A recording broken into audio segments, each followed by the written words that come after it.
Hello, death aficionados. I have been very privileged this past year to travel all over to promote this little death book. I've been to England, France, Scotland, Canada, Japan, Australia, and something I noticed happens in these countries that never happens in the United States is that people bring their children to the events. These adorable little bundles of death positivity would ask me questions after the talk or in the signing line, and contrary to what you might believe, kids don't just want to be told, "Grandpop passed away. He's sleeping with the angels in heaven. He's in a better place. He's asleep now. Forever." They also want to know some real ish about his dead, decomposing body. Kids get dark, and I support that. If you came to my US paperback tour in October, first of all, hi! Second of all, you were my test audience for these, so if you've seen some form of them before, I apologize if this video is not the freshest banana in the bunch. That's not right. The freshest baguette in the baguette basket. Without further ado, from my family to yours, my top 5 death questions from kids.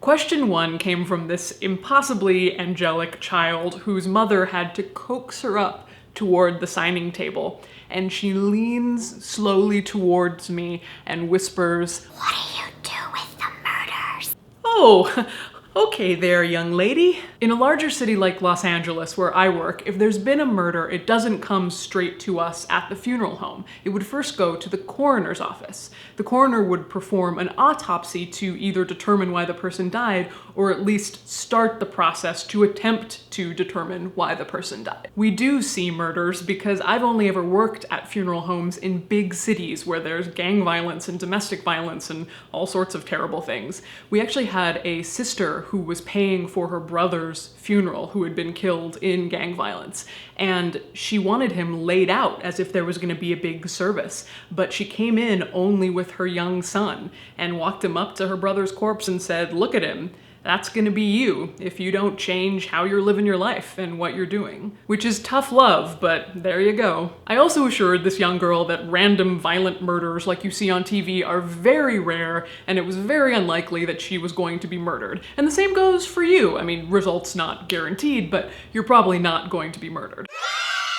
Question 2. Why does decomposition turn you such crazy colors? The way that I think about it is when you die, you, the person, the Caitlin, in my case, are dead, but inside the dead body, there's still all sorts of stuff going on. When the air stops circulating, blood stops pumping, food stops coming in, it's like, this is not a drill, every man for himself. Cells break down and spread, bacteria and microorganisms are released, apocalypse in your inner ecosystem. The first real sign of decomposition we see is 2 to 3 days after death when the lower right part of the abdomen turns green. It's really more of a lovely aquamarine color. If I was wearing a dress in that color, you would compliment me. And it's the red blood cells breaking down that causes that color to appear. This answer could be very long, but basically it's the other fallout from the ecosystem apocalypse that causes colors like orange and green and purple and black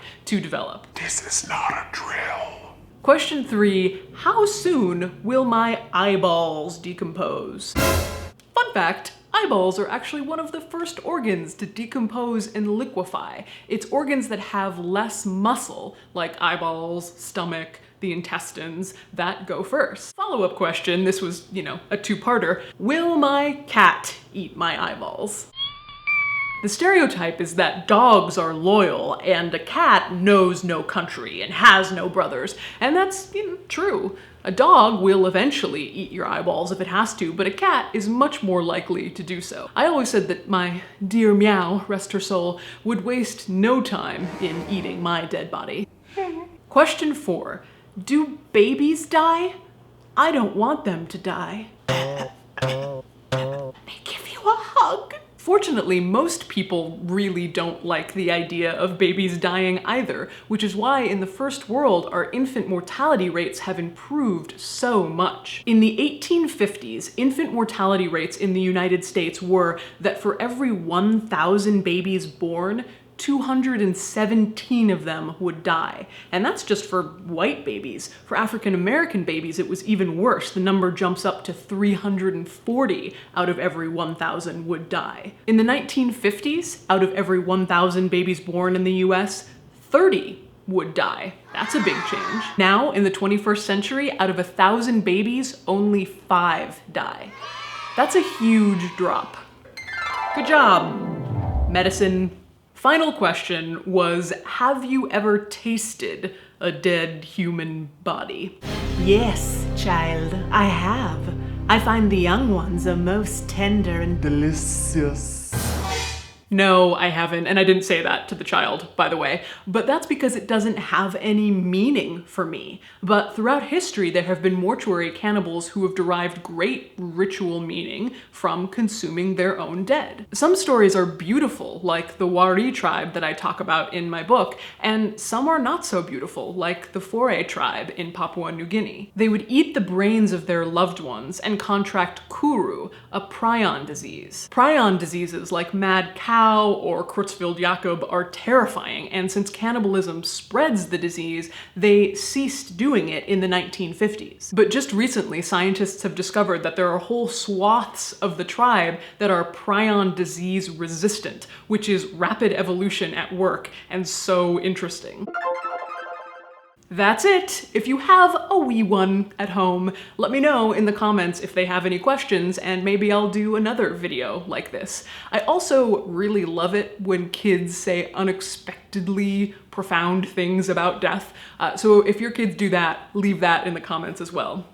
Love those. Ask a Mortician is brought to you with support from People's Memorial Association and the Co-op Funeral Home, and donations from viewers like you. I love it. Mwah!